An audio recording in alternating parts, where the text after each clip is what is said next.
Ter filhos é o sonho de muitos casais, mas infelizmente nem todos conseguem concretizar este plano. É por esse motivo que existe a reprodução assistida. E a nossa convidada é a doutora Joventina Araújo, médica especialista em reprodução assistida. Ela vai tirar todas as nossas dúvidas sobre este procedimento. Eu sou Jones Araújo e te convido a assistir a entrevista até o final. Não esquece de ativar o sino de notificações para que você possa ficar por dentro de tudo que estiver rolando aqui no canal, porque é muita informação. E hoje vamos conversar com a doutora Joventina Araújo. Ela é médica, especialista em reprodução assistida e também sócia da Clínica Gênesis. Bem-vinda, doutora. A quem é indicado o procedimento de congelamento de óvulos? Boa tarde, Jones. Um prazer estar aqui com vocês e é sempre bom ter um espaço para levar informação, né? Informação boa é aquela informação difundida. Então, vamos usar aqui esse momento para a gente conversar um pouquinho, bater um bate-papo. É um assunto que me é muito querido, então eu acho que vai ser bastante interessante. Então, hoje a gente tem dois grandes ramos populacionais que se beneficiam do congelamento de óvulo. Então, a gente tem aquelas mulheres que tiveram um diagnóstico oncológico, que vão se submeter à rádio ou à quimioterapia, e por conta dos tratamentos, elas vão perder o potencial de fertilidade. Então, esse foi a primeira população que se beneficiou do congelamento de óvulos. A partir do momento que essa técnica passou a ser bem estabelecida, deixou de ser técnica com a denominação de experimental, então, desde 2013, pela Organização Mundial de Saúde, o congelamento de óvulos deixou de ser uma técnica experimental, a gente passou a ter a possibilidade de oferecer a técnica a uma outra grande parte da população, que é o dito congelamento eletivo, é aquele congelamento social por uma demanda própria da mulher. Então, aquelas mulheres que, a partir de uma determinada idade, então, 35 anos é uma idade de marco para essa mulher, que não tem a médio e a curto prazo o desejo ou a possibilidade da maternidade definido, essas mulheres podem se beneficiar do congelamento de óvulos e, com isso, ganhar um tempo em relação à manutenção da possibilidade reprodutiva dela. Então, por que 35 anos é tão importante? 35 anos, a partir daí, a gente começa a ter a nossa reserva ovariana comprometida. Então, toda vez que alguém fala de reserva ovariana, a gente está querendo falar da quantidade de óvulos que o nosso ovário tem para gastar. Então, diferente do testículo, que mantém a capacidade de formar o espermatozoide desde o espermatozoide inicial até o espermatozoide adulto, o ovário, depois que a gente nasce, que a gente sai da vida intrauterina, ele perde a capacidade de formar o óvulo inicial. Então, nós, mulheres, nascemos com todos os nossos óvulos, e é isso que a gente chama de reserva ovariana. E como a gente não consegue formar mais óvulos novos, a gente só gasta, essa reserva começa a diminuir a partir justamente dos 35 anos, mais rapidamente a partir dos 38, 39, e muito mais intensamente a partir dos 40 anos. Então, se nada for feito, os nossos óvulos vão acabar. Então, a idade média de um ovário deixar de funcionar ainda gira em torno dos 50, 52 anos, mas em relação à reserva ovariana, potencial de fertilidade, a mulher começa a ter seu potencial de fertilidade muito diminuindo cada vez mais a partir desses ditos 35 anos. Então, 35 anos é uma idade, é um marco na vida reprodutiva da mulher, podemos dizer assim. A senhora falou agora desses 35 anos, mas tem uma idade máxima em que as mulheres precisam, se caso elas queiram fazer o congelamento, elas possam fazer? Essa idade máxima é bastante relativo. Tipo assim, o congelamento de óvulos não deve ser feito nem muito precocemente, nem muito cedo, que inviabilize ou onere muito o custo de manter esses óvulos congelados. E o congelamento de óvulos também não deve ser feito muito tardiamente, porque a partir de uma determinada idade, a gente já estaria congelando óvulos de uma qualidade muito diminuída. Não é que uma mulher de 40 anos não possa congelar óvulos.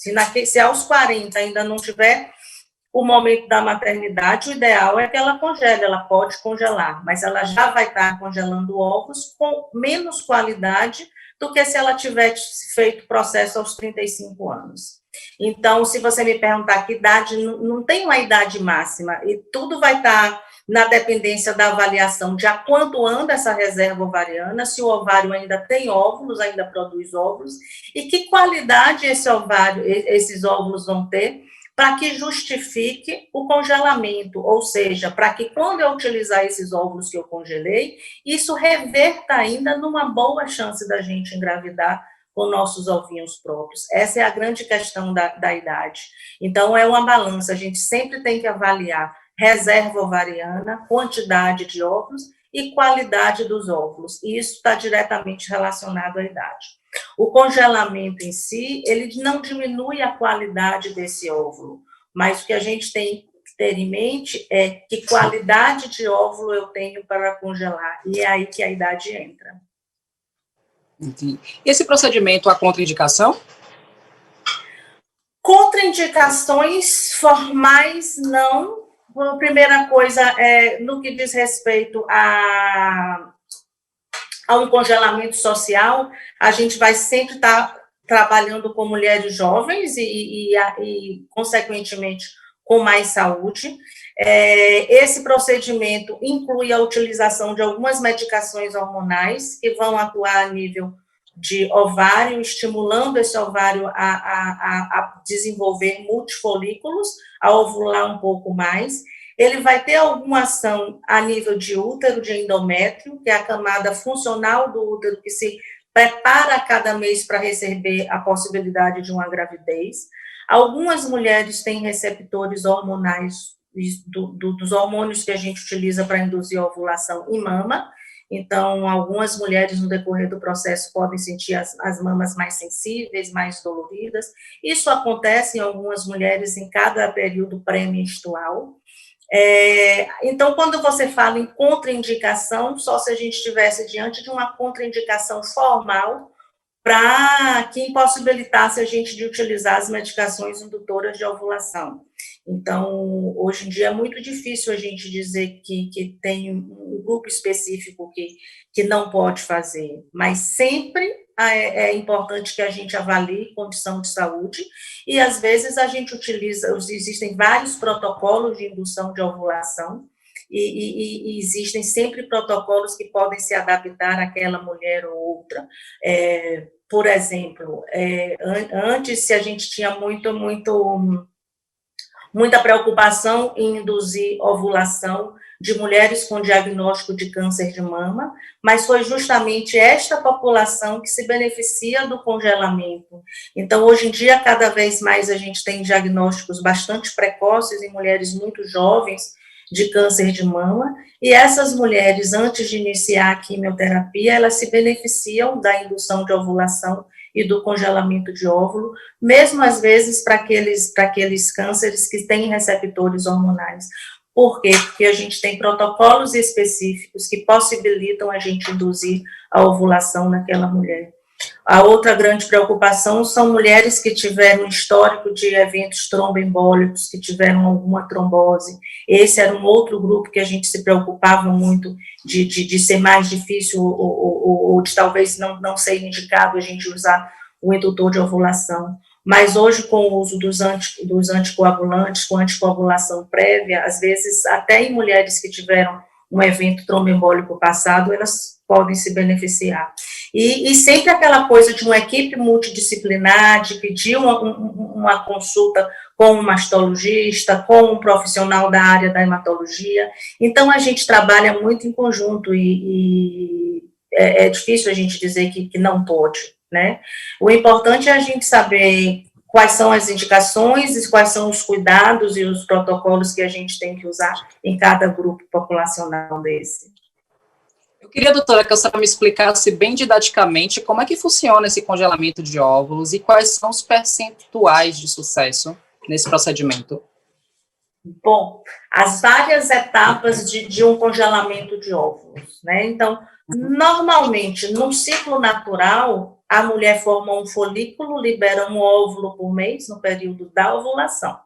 Quando a gente se propõe a fazer um congelamento de óvulos, nós vamos induzir a ovulação ovariana, para que esse ovário, em vez de amadurecer um folículo, amadureça vários folículos de uma vez.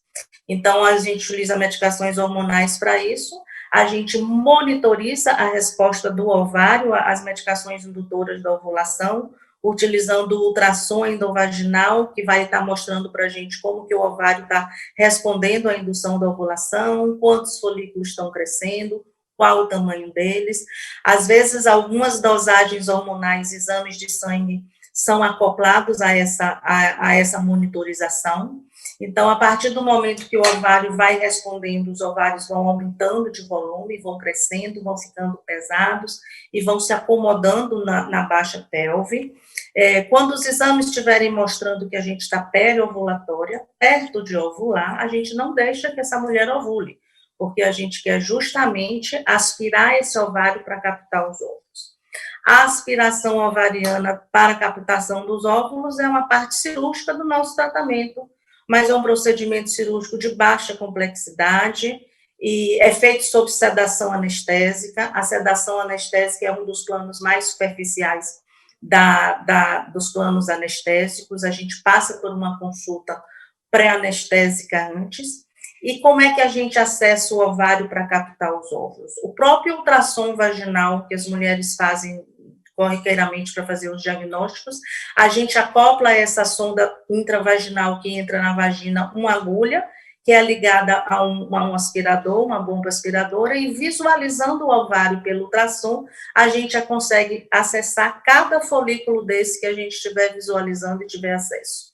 É um procedimento que vai durar algo em torno de 5, 10, 15, 20 minutos, e porque depende de quantos folículos a gente vai aspirar, a gente aspira todos que a gente estiver tendo acesso, e aí a gente vai aspirando esse líquido folicular, e esse líquido é passado para o embriologista, que é uma peça importante nesse processo. O embriologista, em tempo real, durante a aspiração, vai analisar aquele líquido que a gente vai aspirando de cada folículo e automaticamente ele vai sinalizando para a gente se tem óvulos e a gente vai finalizando. Finalizou o processo de aspiração, a paciente geralmente já sai da sala acordadinha, repousa do pós-aspiração por volta de uns 40, 50 minutos e é liberada para casa.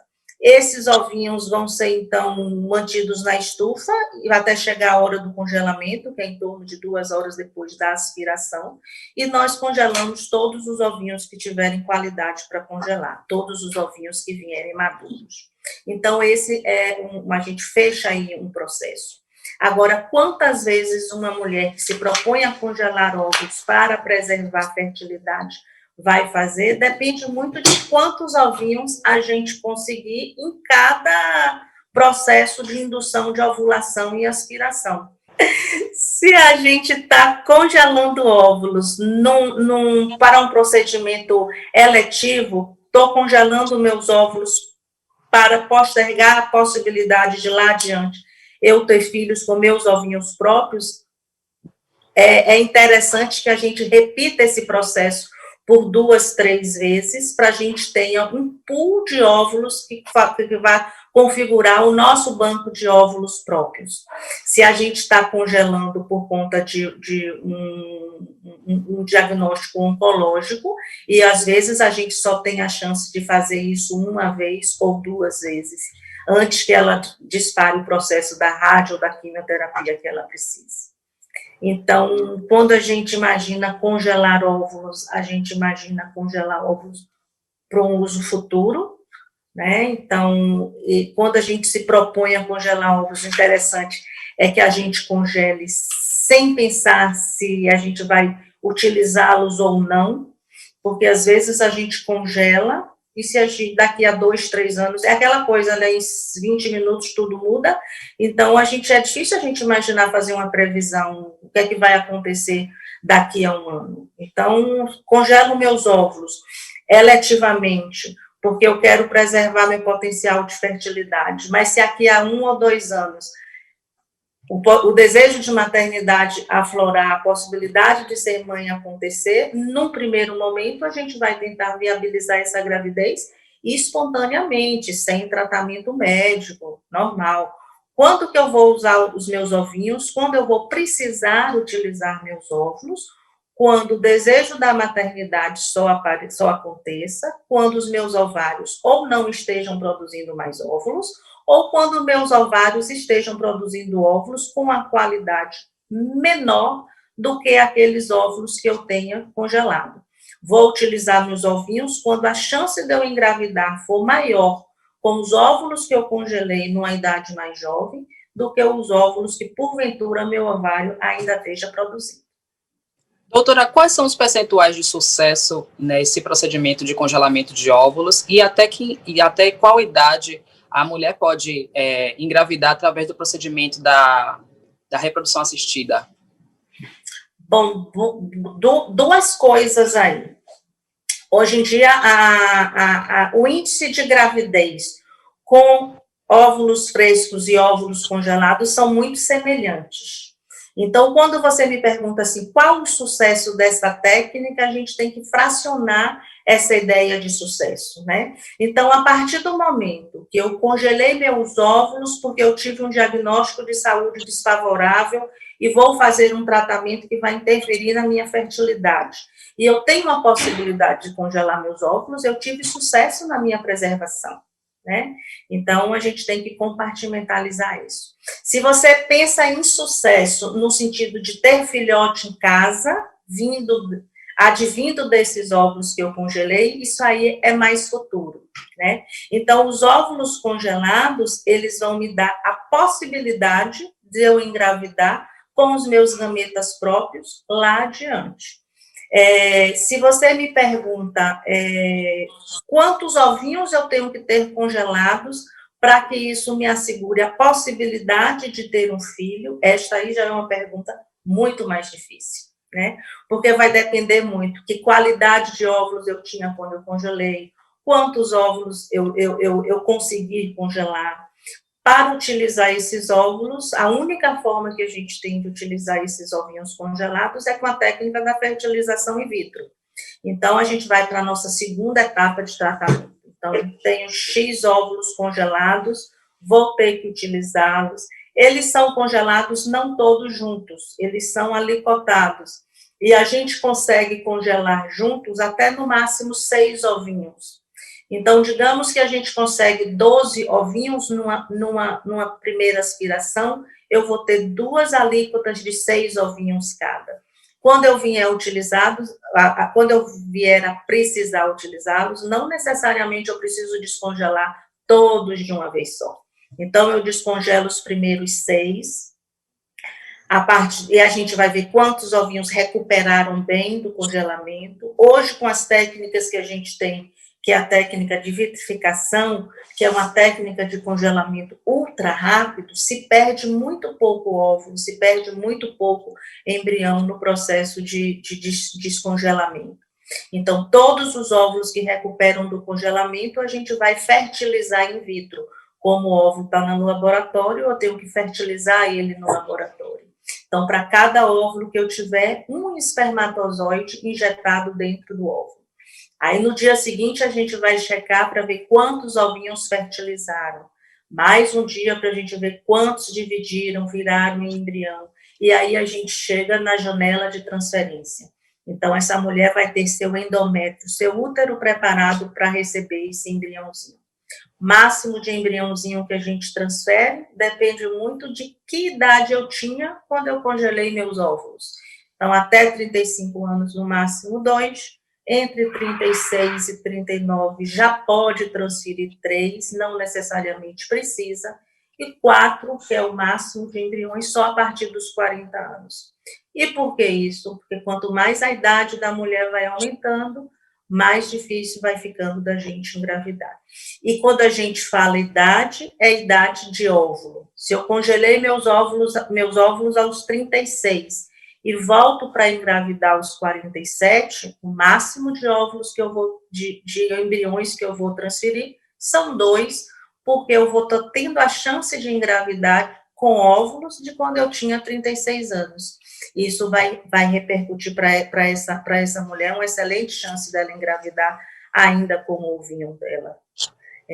Uma informação que é muito importante também, apesar da gente estar falando de congelamento de óvulos e preservação de fertilidade, preservação de potencial de fertilidade, preservação de possibilidade de engravidar com meu gameta próprio numa idade mais avançada. Mas se esse congelamento não é feito, hoje em dia a gente tem técnicas e tratamentos que possibilitam resolver as mais diversas dificuldades, inclusive um ovário que não está produzindo mais óvulos ou não está produzindo óvulos com qualidade. Né? Então, é importante, é um tema que eu acho que é muito importante falar, porque um dos principais prognósticos de sucesso de gravidez é a idade da mulher, entenda, idade do óvulo. Então, e hoje em dia, cada vez mais as mulheres têm postergado a idade do primeiro filho, ou estão refazendo as suas famílias. Então, é muito comum hoje em dia as mulheres estarem engravidando aos 43, 44, 45 anos. Hoje, as mulheres estão congelando óvulos aos 35, aos 36. Mas eu tenho uma geração de mulheres de 45 anos hoje que não tiveram a chance de congelar seus óvulos numa idade mais cedo. Então, hoje, com a técnica quando o ovário perde a possibilidade de produzir esses óvulos, a única forma que a gente tem de viabilizar a possibilidade de sucesso é fazendo o tratamento da fertilização com a recepção de óvulos. Então, uma mulher que não congelou os óvulos pode sim ter filhos, se ela passa a aceitar a possibilidade de estar fazendo esse tratamento com um óvulo doado. E sempre uma doação anônima. E a gente seleciona baseado muito nas características de doadoras e receptoras. Esse é um outro assunto bastante interessante para a gente bater outro papo. Eu acho tem mais outro vídeo para a gente, né? E é uma coisa, sabe por quê? Porque não é falado, não é divulgado. As mulheres têm, os casais têm um certo receio, e hoje é difícil, porque o que aparece na mídia é, poxa, aquela mulher de 45 anos está grávida, aquela de 48 está grávida, por que essa doutora está dizendo que eu tenho 46 e eu não vou poder? Então, as pessoas não falam, na verdade, os tratamentos que fizeram. Eu acho que está no direito de contar a história que querem, mas se a gente quebra um pouco esse tabu, se a gente quebra um pouco isso, e se a gente divulga, eu acho que ajudaria tanta gente. Doutora, quais são as possibilidades de ter uma gravidez múltipla nesse procedimento? Exemplo, trigêmeos. Isso vai estar muito, a possibilidade ou o risco, depende muito do desejo ou do receio daquela mulher e daquele casal, está muito na dependência de quantos embriões a gente transferiu. Hoje em dia, a gente tem essa normatização por idade, que diminuiu muito aquele risco de gravidezes múltiplas que a gente tinha lá no início, quando começou a se fazer reprodução assistida, porque lá atrás se transferia muito mais embriões do que o que a gente transfere hoje. Hoje, cada vez mais, a gente consegue transferir uma menor quantidade de embriões e sem diminuir a chance da gravidez, porque as técnicas evoluíram bastante, os meios de cultura evoluíram bastante. Então, de qualquer sorte, é fato que, a partir do momento que eu transfiro mais de um embrião, eu tenho um risco aumentado de uma gravidez de gemelar. Mas a grande maioria das gravidezes ainda são gravidezes únicas, sim. Agora, quais são as recomendações psicológicas que uma mulher pode ter se ela desejar adiar a maternidade e fazer o congelamento dos óvulos? Essa é uma outra questão tão interessante. Eu acho que A mulher teve dois grandes marcos na vida dela, no sentido de liberdade, de grito de liberdade e de empoderamento. Não gosto muito desse nome, não, mas eu acho que ele cabe bem aqui. Eu acho que esse grande primeiro momento foi quando a pílula anticoncepcional apareceu, lá no final dos anos 50, início dos anos 60, onde a mulher passou a ter a liberdade de dizer, de ter filhos quando ela quisesse ter filhos. Esse foi um grande marco. Eu acho que o segundo grande marco vem agora com o congelamento de óvulos, onde a mulher também passou a poder dizer que ela vai ter filhos quando ela quiser ter filhos. Muitas implicações tem isso, né? É aquela coisa a partir do relógio biológico que está tocando, que está aflorando, e com 35 anos cada vez mais é mais difícil, e a partir do momento que ela congela os óvulos, ela alonga essa possibilidade de ter filhos. Isso realmente descomprime esse relógio biológico e dá a ela um poder de decidir quando. Mas outras questões, hoje em dia, você me perguntou da idade máxima, até que idade a mulher pode ter filhos. A gente tem uma normatização, onde ali se definiu que a idade máxima para um tratamento reprodutivo é 50 anos, mas isso hoje em dia já tem um adendo. Podemos fazer tratamentos reprodutivos após os 50 anos, avaliando todos os riscos, porque é verdade que após determinada idade a gente vai somando os riscos, né? Mas a outra verdade é, quando você pensa em engravidar a partir dos 40, a partir dos 45 anos, dois pré-requisitos básicos: saúde e pré-natal de excelência. Então, antes de tratamentos reprodutivos, a gente faz toda uma avaliação de saúde dessa mulher, do ponto de vista, a partir de uma determinada idade, do ponto de vista cardiovascular, do ponto de vista metabólico, do ponto de vista do metabolismo das gorduras, do colesterol, do açúcar, de resistência à insulina. E a gente tem que ter um bom acompanhamento. Na verdade, esta mulher que engravida a partir de determinada idade, ela vai fazer um pré-natal e um acompanhamento multidisciplinar. Então, é importante um bom cardiologista, é importante um bom acompanhamento nutricional, é importante um bom acompanhamento com um profissional da área de educação física. Então, tudo isso é muito importante, entendeu? E doutora, estamos caminhando. Agora, essas são as coisas boas. Há outras coisas que a gente não pode não pensar ou não discutir. Eu acho, uma coisa que eu me pego pensando há um tempo vai vir aí uma geração sem avós. Porque a partir do momento que as mulheres cada vez mais vão conseguindo engravidar numa idade mais para frente, né, aos 45, 48, 50 anos, mas a gente tem a outra geração que está atrás da gente. Então, quando a mulher vai parir aos 50, 52 anos, eu acho que vai vir uma geração sem avô e sem avó.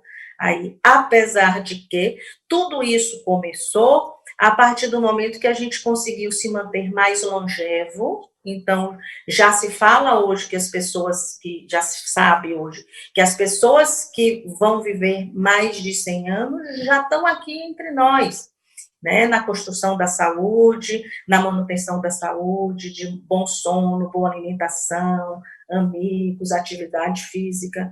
Então, a partir do momento que a gente prolonga a nossa longevidade, mas só vale a pena com saúde, pena que nosso ovário não acompanhou isso. Então, a gente fica naquela coisa, podemos, mas a gente tem tantas outras coisas a pensar, né?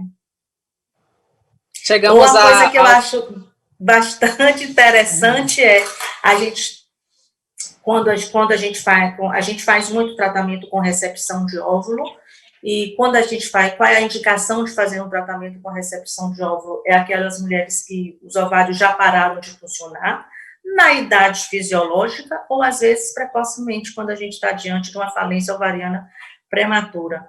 Mas naquelas pacientes que estão engravidando mais tarde e que têm filhos ou com ovinhos que congelaram mais cedo, ou com recepção de óvulos, elas têm um app de juventude, de vitalidade.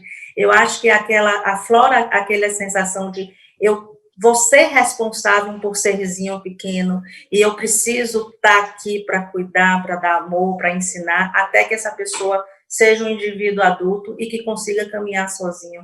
E o que a gente vê na prática são essas mulheres e esses pais também renovarem na energia.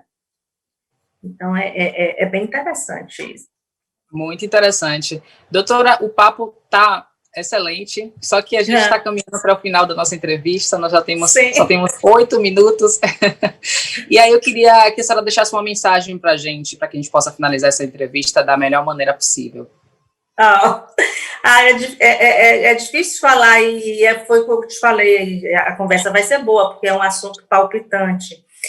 Eu acho que os indivíduos devem estar cada vez mais atentos à sua saúde.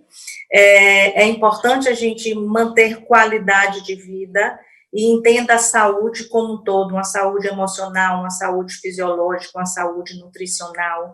Ter filhos é um sentimento espontâneo e eu acho que inerente da espécie humana, né? Eu acho que todas as técnicas que venham, que existam e que atuem de uma maneira positiva no sentido de resolver as dificuldades, elas são bem-vindas. Mas eu acho que a gente tem que parar um pouquinho para pensar até onde a gente pode ir dentro de conceitos éticos e pensando no futuro e na saúde nossa e do outro, né? É aquela coisa, a gente é responsável por esse filhotinho que tá aí. Então, é bastante bacana a gente poder preservar, esticar essa possibilidade de ter filhos com a idade mais avançada, mas eu acho que a gente tem que repensar isso, e aquela coisa, um momento certo, perfeito, a gente nunca vai ter, mas hoje em dia a gente quer ser a gente quer ter saúde, a gente entenda a saúde de todos os pontos de vista, profissional, financeiro, orgânico, fisiológico, e acho que a gente não deve postergar muito isso, não. Eu acho que a gente pode viver as coisas em conjunto como um todo, mas isso é um mergulho dentro de cada um, e as técnicas estão aí, devem ser utilizadas sempre.